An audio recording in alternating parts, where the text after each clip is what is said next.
All right, everybody. Welcome to the Mansfield Buzz. Purdy Burke, Eric Lowery. I'll tell you a little about him in a second.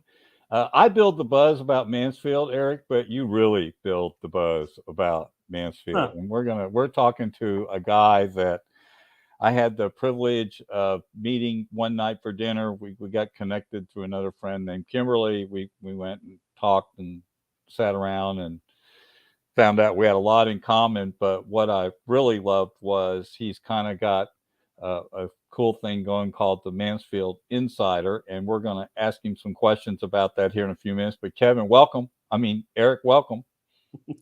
Yeah, I shouldn't have gone I with know you you've today. had I shouldn't have FDH in gone your with head. Kevin today, right? But welcome, You get Eric. 3 strikes. Hey, that's all right. 2 down. I won't screw that up the rest of the show. But we got Eric Lowery from Mansfield Insider tonight.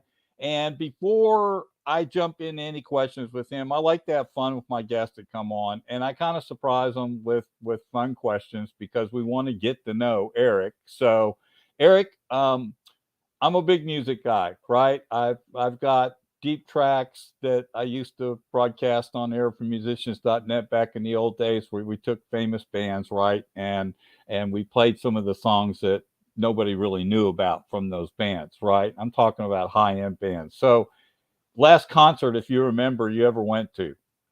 I haven't told you this, but my degree's in music. Oh, great. There we go. So the last pop music type, popular music concert Yeah. would probably was, oh man, it's been forever. I saw Darius Rucker open for, what's that trio? I can't remember their name now. Country band, whiny voice. The guy, Okay. I can't remember their names now. Rascal Flatts. There you go. So that was years ago. And I've been to a ton of classical concert symphonies, that sort of stuff. So it's been a while though. And do you like all genres of music, or do you have one in particular you get attracted to or drawn to? Yeah, I like it all. The soundtrack of my life is '90s grunge, like Pearl Jam Yeah. stuff. Yeah. But I grew up listening to my mom playing Procol Harum and Creedence and Otis Redding and you name it. Sure. I probably listened to it. So yeah. Sure. All right. And things like, okay, transportation. What's your mode of transportation that you really love? I already know, but I'm sure you're getting ready to tell us about it. Yeah. So I don't love my Corolla, but I do love my Harley. Yeah. Yeah. I got a 2022 Road King that's fun to ride. Now, we're in Dallas, Fort Worth, and I know you travel a little bit. Do you ride it or do you drive car to work? I'm curious if you even take a chance in traffic to take it north. Yeah. So my route to my main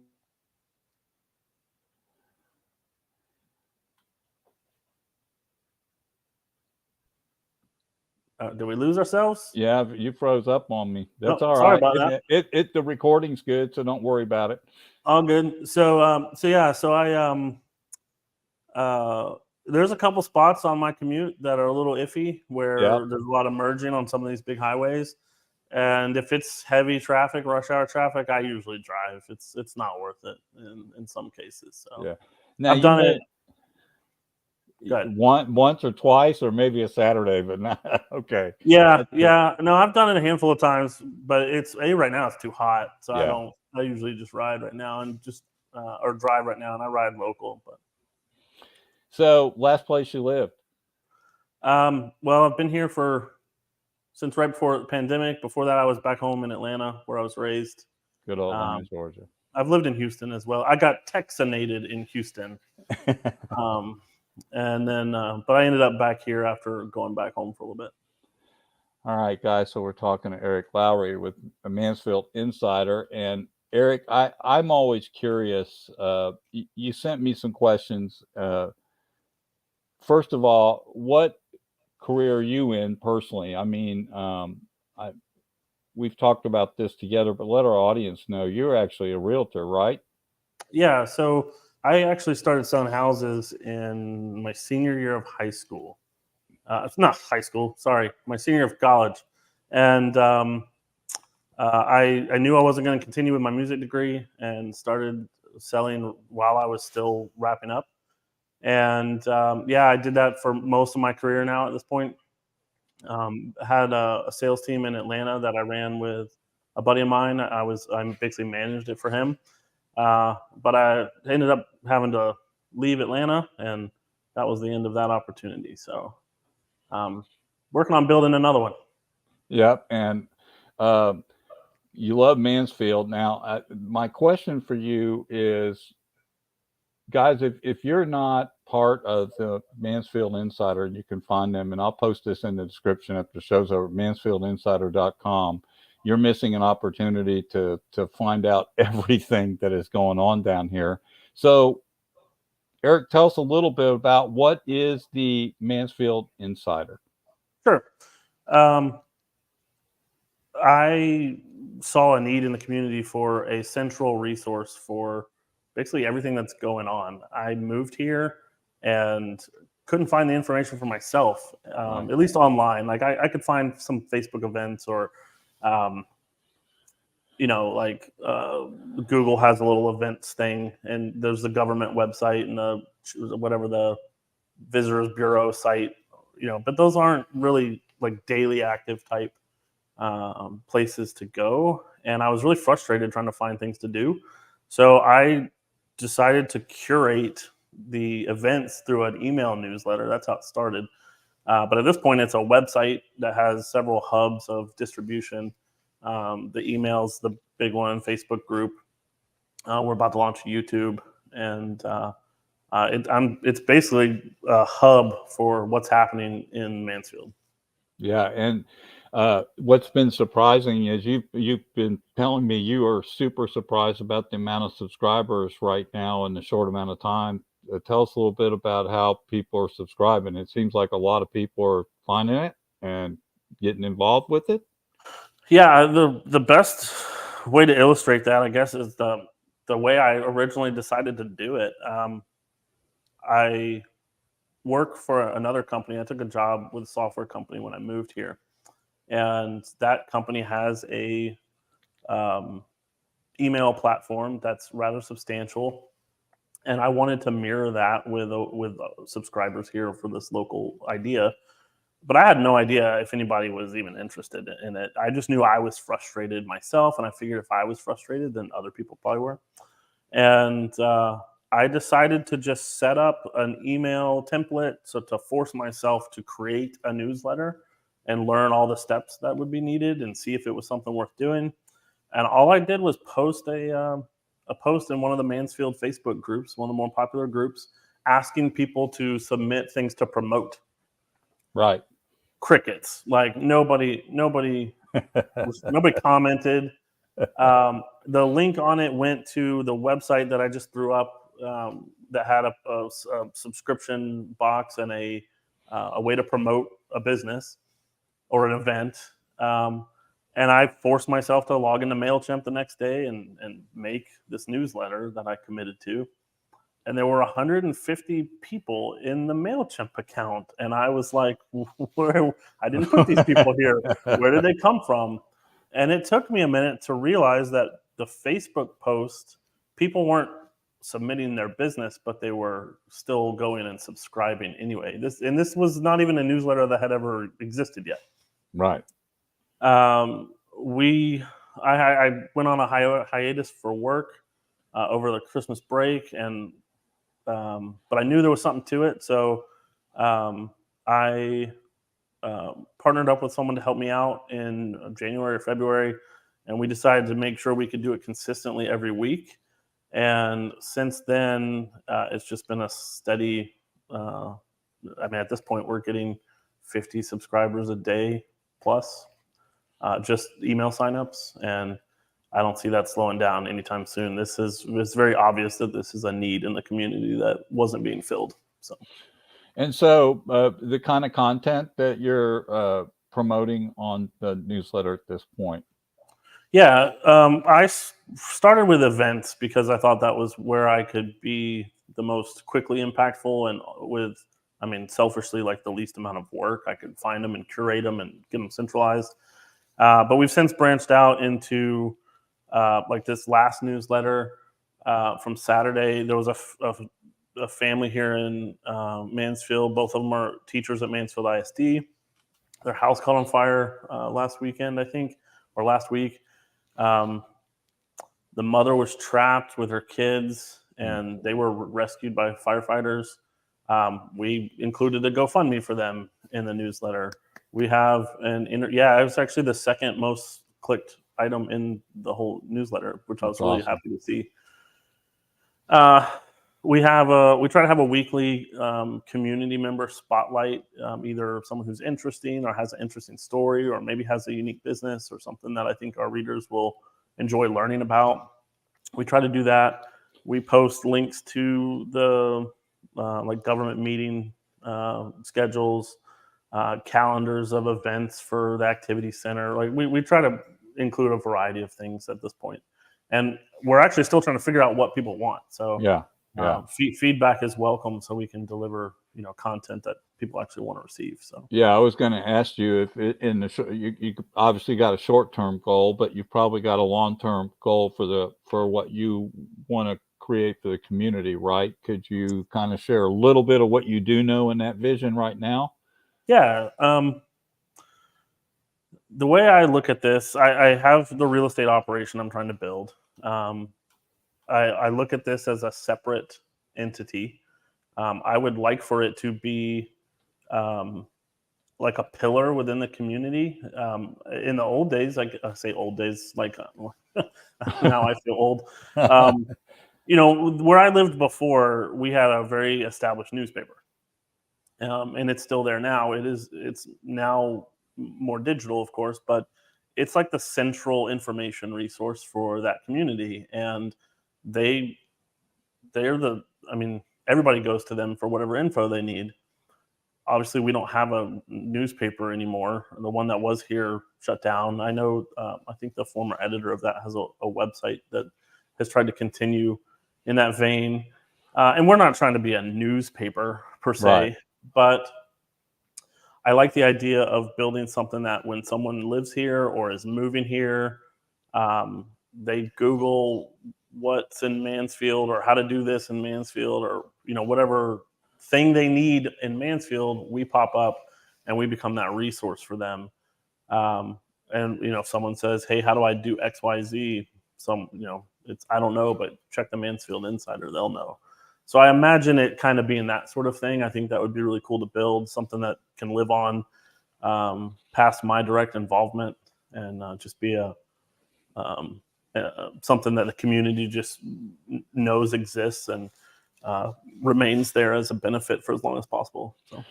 And I guess while we're talking, this would be a good time to kind of stop the questions for a minute. Just ask you, the website is mansfieldinsider.com. Is that correct?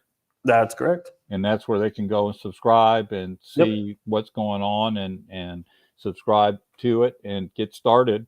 What kind of, I guess the next question is, what kind of exposure can the local business expect from being in the Insider? Sure. So I'm going to answer a slightly different question, but it'll cover that. Perfect. So up until this point, everything we've done has been totally free for anybody that's in it to promote, right? So if we find out about an event, or someone submits an event, or there's a particular business we want to highlight, we just have been curating it and putting it in there. Gotcha. It's limited in space to some degree because emails. Yeah, there's a point at which the email is just too long. Right. But because of that, we can't guarantee us. Like if we had 20 people to submit events this weekend, we probably would not feature all 20 events in the newsletter. So there's some picking and choosing on our part on what actually gets included. We might bump out one thing for something we feel is more important, or whatever the case may be. So right now it's been free exposure for everyone that we get into it. We're at a point now where we have enough subscribers and enough influence where I'm starting to get asked about paid ads and people wanting to be able to guarantee a spot in it. So I'm fleshing that out right now. But if someone were to actually have an ad in the newsletter, you've got several thousand people there every week that are going to see it. We've got in our Facebook group, if it's something we can cross promote, there's another 3,000 people there, and that's growing by like 100 people a day. So if you ask me today, it's one number, but next week it's going to be a different number. Yeah. So I would say it's evolving, right? You're kind of seeing where it's going and the interest and all that short term. It seems like to me the hard part's the short term, right? Because you're trying to build and see where it goes, and then you can make some decisions about the paid thing. But you do have a featured business or promote that you promote. Is that now a paid section for an interview, or are you still doing that as people to highlight a business right now? Yeah, the featured like community spotlight I don't anticipate that being a paid feature anytime soon. Okay. I think there's a place for some more traditional paid ads. I don't want it to be like just an email full of ads, so that it's going to be something that's really limited, and there's only going to be a few potential paid ad spots to begin with. Right. But it's important for me for the whole organization, the whole concept to remain. I just don't want ads to be the reason we do stuff. So or people like bribing their way into it, basically. Right. For the community member spotlights, I want to highlight people because they're awesome for our readers to know about, not because they paid to get exposure. Right. Right.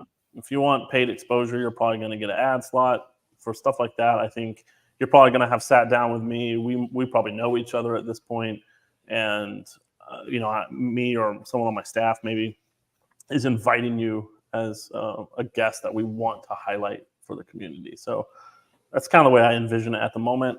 Subject to change, but I feel like that maintains the spirit of why we do it more so than paid features. Yeah, that's important, and I see that, and so I guess that you would like it needs to know who you're putting as a highlight, right, for that feature business before you probably want to talk to them and meet them and get to know them a little bit, right? You're not going to just throw stuff up against the wall like so many other people do, right? You're going to get to know your client. So yeah, perfect example. My daughter and I wanted some ice cream. And love this story.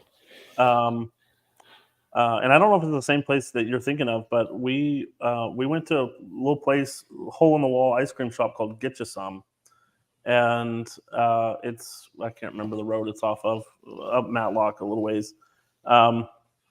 Anyway, we went in there. The servings are not huge, but it's the richest ice cream I've ever had in my life.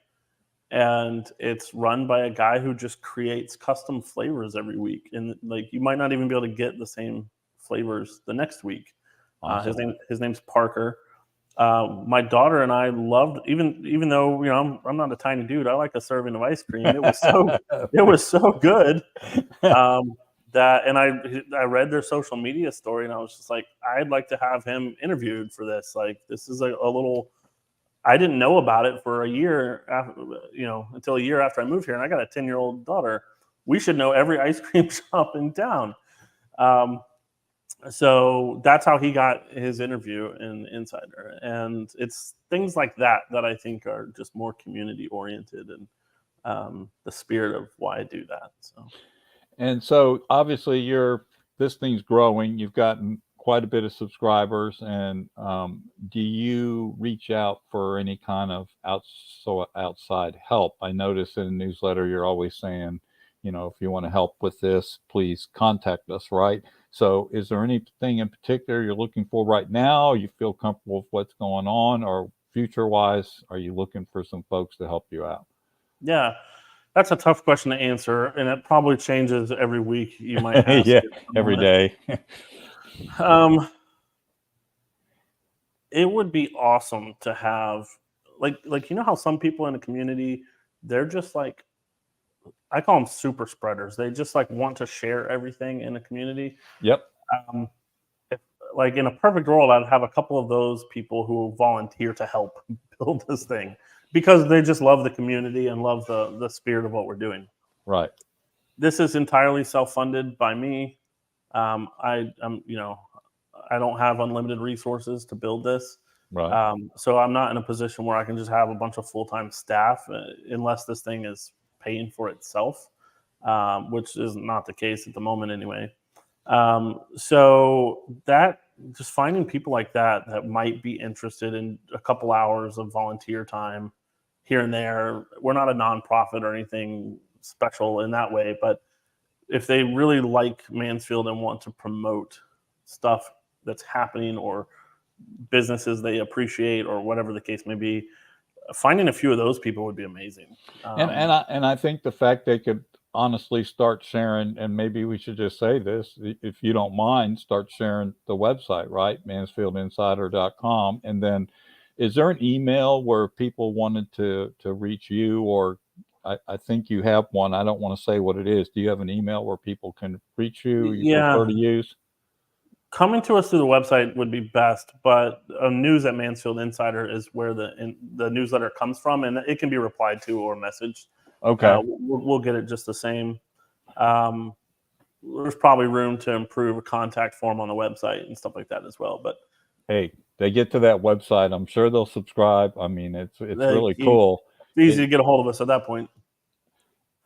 I will tell you from a personal point of view, you get lots of newsletters today, even from people that you haven't subscribed to, right? And we get overwhelmed by them. But when they pertain to a neighborhood or an area you live in, they become very beneficial for business services, for things to do, for events. It keeps that community really. I call it the stop wasting handshakes kind of thing, right? You can build relationships. You can find out about restaurants. You can meet friends. You can go to network groups. I mean, it's all about connection. And that's why I love what you're doing. It stands out. Your newsletter literally stands out. I could show you 10. I could show you 10 I got today that don't stand out at all.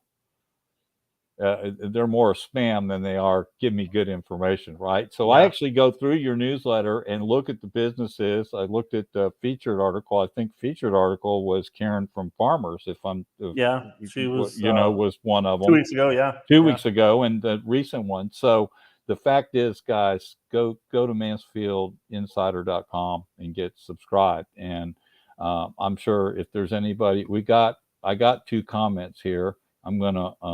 I'm gonna read them to you. Love the Mansfield Insider and love this. Now I don't know who those people are, but they're on Facebook and they're saying they love your newsletter, and they put big hearts, just so you know, on there. So I'm sure they'll message me shortly and tell me. I'm sure they will. They'll say, "Who was that guy sitting next to you trying to interview you? What's his problem?" So but who's this Hurdy guy? Yeah, who's this Hurdy guy? But anyhow, is there anything that I missed that you want to add to this? You mentioned something just a minute ago about the stop wasting handshakes and personal connections. Right. The actual catalyst for this whole project, before it was even an idea, was I moved to a city where I literally knew no one but my 10-year-old daughter. And I did that right before the pandemic. So I actually lived up on the north side of town for a little while. I moved down to Mansfield later. And again, looking at the situation, I had no contacts here. Right. And the original idea was, what can I provide of any kind of value to the community that would allow me to meet people and just rebuild a network of connections and friends and contacts. And I liked being involved in my community where I was before. It was hard to leave that because you get so used to, all those people, and it's more than just business to business relationships, right? So I started this as a way to get introduced to people. That's how we got introduced, right? Absolutely. Yeah. Kimberly found out about what we were doing. I ended up meeting with her. She connected us. the reason I bring all that up is just as something additional to add. If anybody gets the newsletter now, I started actively promoting what I'm calling Make a Friend dinners. And it's basically just I'm inviting anyone that's a subscriber to just go have a meal or a lunch or a dinner or whatever. Bring a spouse, bring a friend. And I have been humbled by the reception to that.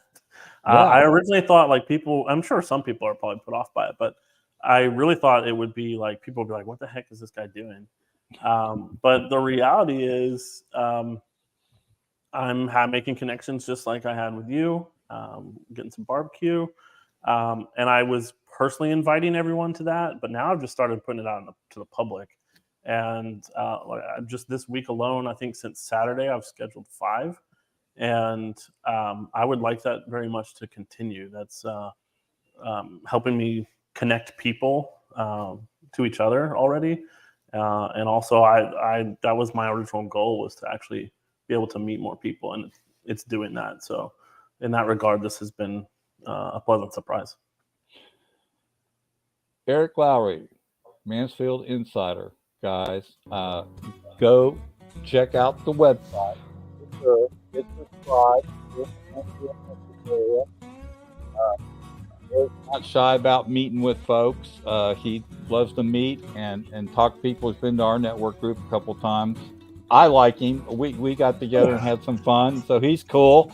He's got a Harley, so you can't be much cooler than that, right? So well, I don't know if that counts, but I'll take it. Hey man, thanks for being on the podcast. And if you need anything from my end of the stick, just let me know. Be happy to help you.